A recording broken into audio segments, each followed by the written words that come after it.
everybody, it's Renee and I am back with a layout share. This layout share is a video response to Kitty Scrapper's 500 Subbie challenge. If you don't know Kitty Scrapper, you really got to go check her out because she is a really fun and amazing scrapbooker and she does some really great process videos, so go check her out. So the layout was based on 3 challenges that she had for us. The first challenge was to use pattern paper. Now that really wasn't too much of a challenge for me because I use a lot of pattern papers as backgrounds on my layouts. Sometimes I like to frame them out with cardstock. Well, a lot of times I like to frame them out, you know, like a ½ inch, a quarter inch around the page. But this time I didn't do that.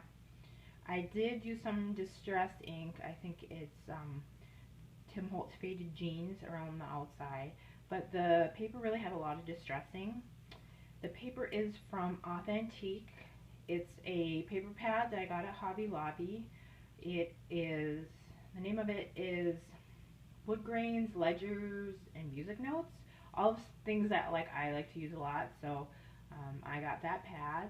I like this one because the blue kind of went with the fish in the photo and the photo with the river, and there's a lot of grid lines and there's some 40-degree angles that kind of goes with the theme of my layout, which is about this leaning clock tower in Belfast.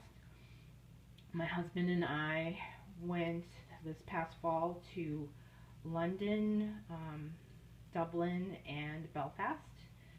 We were mostly based out of Dublin, but we did take a day trip to Belfast.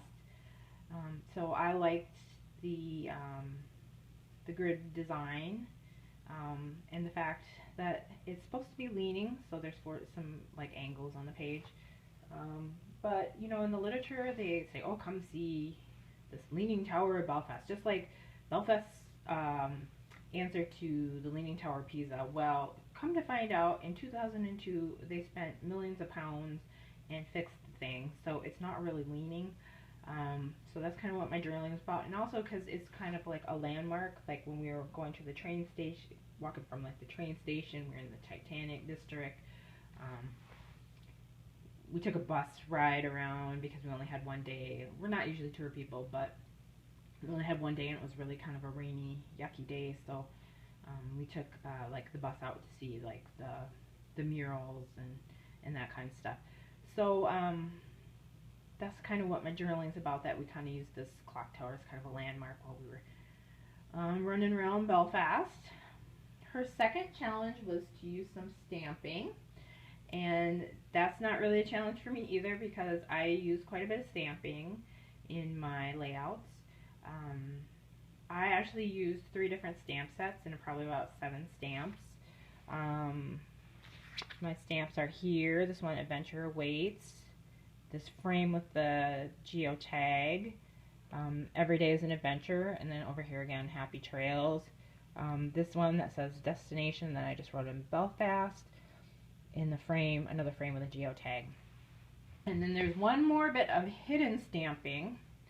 I had wanted to use a doily because Kitty Scrapper uses a lot of doilies in her layouts. I like how they look, but the only doilies I really had were these gold ones from Freckled Fawn and some white Bo Bunny ones, and neither of them didn't really go.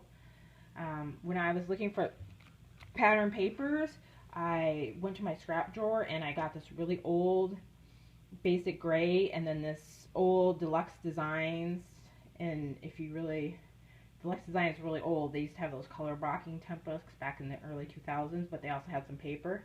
But this is kind of like a timeless paper, so it was just a big scrap was just sitting in my drawer. And then I also had these 2 die cuts in the brown drawer. So I knew I wanted to use those, and they seem to go a little bit better.